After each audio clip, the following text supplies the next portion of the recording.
Hello dear students जो chapter second था control and coordination वो सीबीएसई ने रिड्यूस कर दिया है। जो 30% आपका सिलेबस रिड्यूस हुआ है वो उसमें इंक्लूड था। तो बच्चों अगर आपको जनरल नॉलेज के लिए वो चैप्टर करना होगा सेकंड चैप्टर तो हम लास्ट में कर लेंगे, ठीक है बच्चों उसको। तो आज हम चैप्टर थर्ड से स्टार्ट करते हैं। तो बच्चों चैप्टर थर्ड का क्या नाम है, हाउ डू ऑर्गेनिजम्स रिप्रोड्यूस।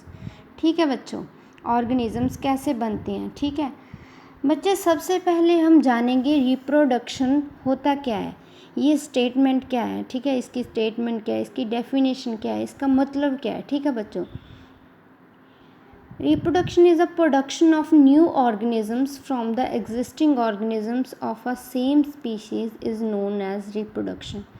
तो बच्चों जैसे कोई पेरेंट है, ठीक है, ह्यूमन बींग्स में जो पेरेंट्स होते हैं, ठीक है, वो क्या करेंगे बच्चों, ऑफस्प्रिंग प्रोड्यूस करते हैं। ठीक है बच्चों, उनके क्या है, ऑफस्प्रिंग्स होते हैं, मतलब पेरेंट्स से चिल्ड्रंस होते हैं जो। ठीक है, ह्यूमन बींग्स में अगर हम एग्जांपल देखें तो वो क्या है, किसकी हेल्प से कौन सा प्रोसेस होता है, तो उस प्रोसेस को बोलते हैं बच्चों रिप्रोडक्शन।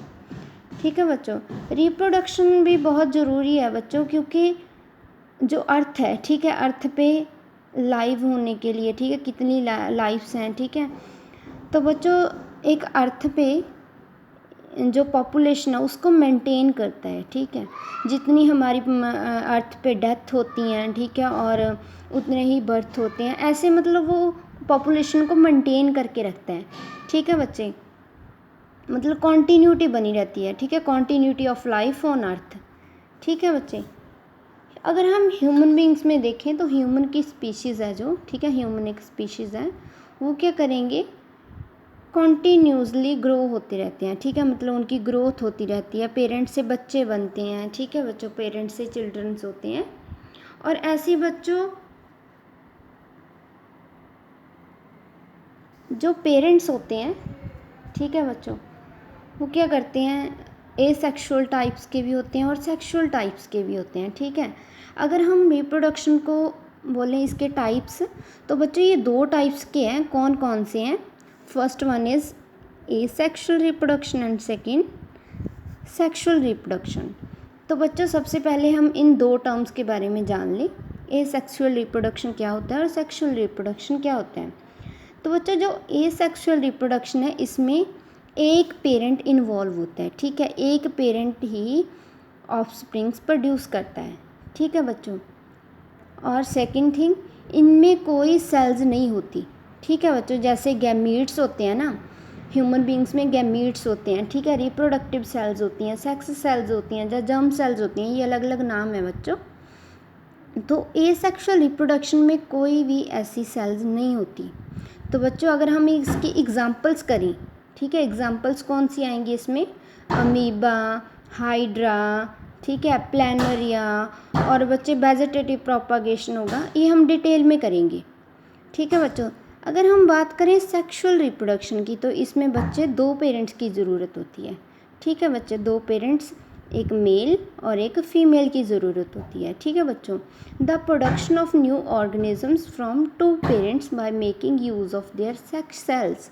तो बच्चों इसमें क्या है, दो पेरेंट्स होंगे और सेक्स सेल्स की ज़रूरत पड़ेगी। ठीक है बच्चों, और स्पर्म और ओवम दोनों फर्टिलाइज करेंगे, और दोनों क्या है बच्चों, सेक्स सेल्स हैं, और फिर क्या है, ऑफस्प्रिंग चाइल्ड्स पैदा होते हैं। ठीक है बच्चों, नेक्स्ट बच्चे इसके एग्जांपल्स क्या होगी सेक्सुअल रिप्रोडक्शन की, fish, frogs, hens, cats, dogs. ठीक है बच्चों, human beings, they all are examples of sexual reproduction.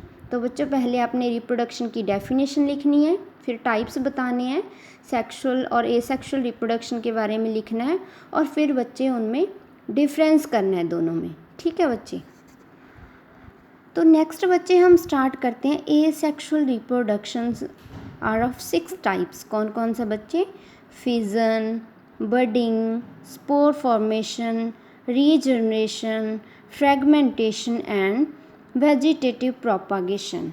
ठीक है बच्चों, ये एसेक्सुअल की 6 टाइप्स हैं। ठीक है बच्चों, तो आज हम स्टार्ट करते हैं एसेक्सुअल रिप्रोडक्शन में फिजन से शुरू करते हैं। ठीक है बच्चे, फिज़न में क्या होता है, पहले हम इस टर्म को जान लें। ठीक है बच्चे, इनमें यूनिसेलुलर ऑर्गेनिज्म होता है। यूनिसेलुलर बच्चे आप समझते होंगे, जो एक सेल का बना हुआ है। ठीक है बच्चों, जो एक सेल का बना हुआ उसे यूनिसेलुलर बोलते हैं, और जो दो सेल्स से ज़्यादा का बना होगा उसे हम बच्चे मल्टी सेलुलर बोलते हैं। ठीक है बच्चे, 2 और मोर देन 2। ठीक है बच्चों, तो वो मल्टी सेलुलर होगा। इसमें क्या होता है बच्चों, फ्यूजन में unicellular organism splits to form 2 new organism. एक ऑर्गेनिज्म 2 डॉटर सेल्स बनाता है, मतलब 2 नए ऑर्गेनिज्म बनाता है, उसे हम बोलते हैं बच्चे फिज़न। फिज़न की आपने एग्जांपल्स क्या है फिज़न में, अमीबा, पैरामीशियम और लेशमैनिया। ठीक है बच्चों, कौन कौन सी एग्जांपल्स हैं, अमीबा, ठीक है बच्चों, अमीबा एंड पैरामीशियम। ठीक है बच्चों, ये कौन सा है, पैरामीशियम है। ये क्या है, एग्जांपल्स ये किसकी हैं, क्या डायग्राम है ये किसका है, अमीबा का। ठीक है बच्चों, और लेशमैनिया, ठीक है बच्चों, प्लाज्मोडियम। और बच्चों फिज़न क्या है, पहले फिज़न की डेफिनेशन लिखनी है आपने, फिर एग्जांपल्स लिखनी है, और फिर फिज़न के टाइप्स लिखनी है। तो बच्चों फिज़न के 2 टाइप्स हैं बच्चों फिज़न के, कौन कौन से, binary fission and second multiple fission. ठीक है बच्चों, मल्टीपल फिज़न। तो बच्चों सबसे पहले हम पढ़ते हैं बाइनरी फिज़न में। बाइनरी फिज़न में क्या है, in binary fission parent organism split to form a new organism. एक पेरेंट होगा बच्चों, वो क्या करेगा, 2 नए ऑर्गेनिजम्स को बनाएगा। ठीक है बच्चों, ऐसी पैरामीशियम, एक पैरामीशियम क्या है, 2 में डिवाइड हो जाएगा। ठीक है बच्चों, फर्स्ट और सेकंड बच्चों। ठीक है बच्चों, बाइनरी फिज़न में आपको पता चल गया ये डेफिनेशन क्या बोल रही है। तो बच्चों हम एग्जांपल्स को एक्सप्लेन करते हैं, जैसे अमीबा बच्चों देखो, ये फुल्ली ग्रोन अमीबा है। ठीक है बच्चों, इसके पास क्या है, न्यूक्लियस पड़ा हुआ और इसमें साइटोप्लाज्म है। तो बच्चों सबसे पहले क्या होगा, न्यूक्लियस डिवाइड होना शुरू हो जाएगा। न्यूक्लियस डिवाइड होकर वो क्या है, 2 पार्ट्स में डिवाइड हो जाएगा, और इसके बाद बच्चों साइटोप्लाज्म डिवाइड होगा। ठीक है बच्चों, ऐसे साइटोप्लाज्म डिवाइड हो जाएगा और 2 सेल्स बना देगा। ठीक है, 2 डॉटर सेल्स बनती हैं बच्चों, मतलब एक ही ऑर्गेनिज्म से 2 ऑर्गेनिजम्स प्रोड्यूस हो रहे हैं। ठीक है बच्चों, क्लियर हुआ आपको बाइनरी फिज़न के बारे में। ये रही बच्चों अमीबा की एग्जांपल्स। और नेक्स्ट पैरामीशिया, ये बच्चों पैरामीशियम है। ठीक है, और इसमें ये थ्रेड लाइक स्ट्रक्चर्स हैं ना बच्चों, ये क्या है, सीलिया। ठीक है बच्चों, तो पैरामीशियम भी ऐसे फुल्ली ग्रोन पैरामीशियम क्या है, 2 पैरामीशियम्स में डिवाइड हो जाएगा। ऐसे ही बच्चों लेशमैनिया। तो बच्चों आपने एक जो टाइप होगा ना, उसमें 2 एग्जांपल्स एटलीस्ट याद करनी होंगी। ठीक है, 2 से ज़्यादा भी कर सकते हैं, लेकिन 2 कंपल्सरी हैं। तो बच्चों आपने यहाँ पे डेफिनेशन लिखनी है, एग्जांपल्स लिखनी है, और इनके डायग्राम बनाने हैं प्रॉपर, अमीबा का और पैरामीशियम का। ठीक है बच्चों, अमीबा का ये आपने प्रॉपर प्रोसेस दिखाना है, आपकी बुक में है। ठीक है बच्चों, नेक्स्ट हम करेंगे मल्टीपल फिज़न क्या होता है। मल्टीपल फिज़न में क्या होता है बच्चों, जो पेरेंट ऑर्गेनिज्म है बच्चों ये। ठीक है, splits to form many new organism at the same time. एक ही समय पे बच्चों बहुत से नए ऑर्गेनिज्म बना देगा। वो किसके अंडर आता है बच्चों, मल्टीपल फिज़न के अंदर।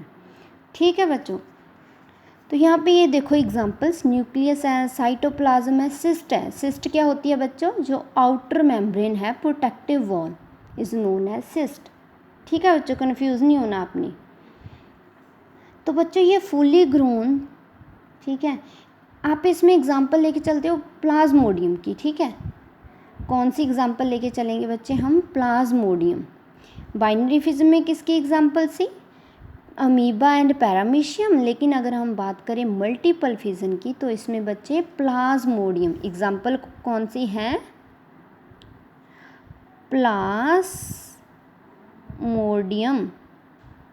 ठीक है बच्चों, प्लाज्मोडियम आपकी बुक में है।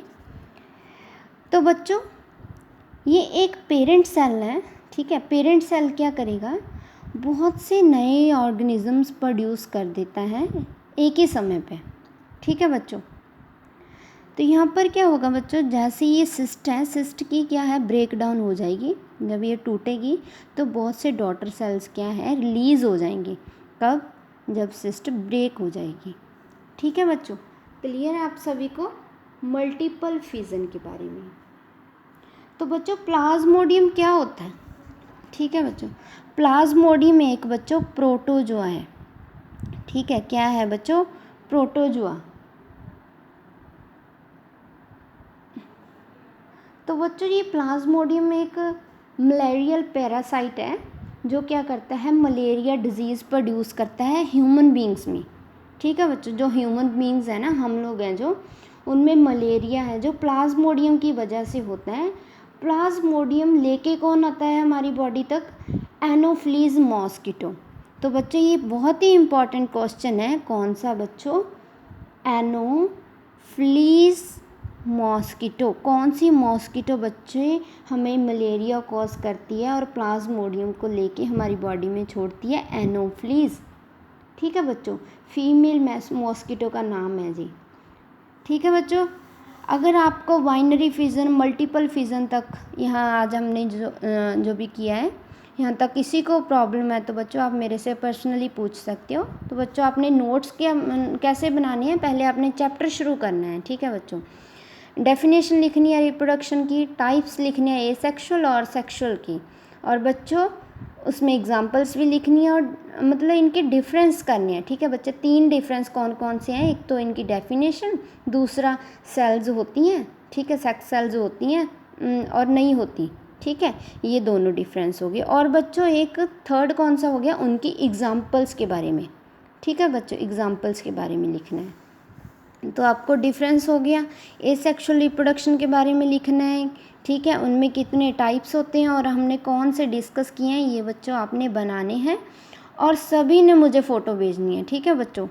जैसे जैसे आपके नोट्स बनते जाएंगे ना, मुझे पिक रोज़ भेजा करो, ठीक है बच्चों। 2-3 स्टूडेंट्स की ही फ़ोटो आती है, तो कृपया इस पे ध्यान दें कि सभी बच्चे मुझे अपने नोट्स की फ़ोटो भेजें। ओके बच्चे, थैंक यू।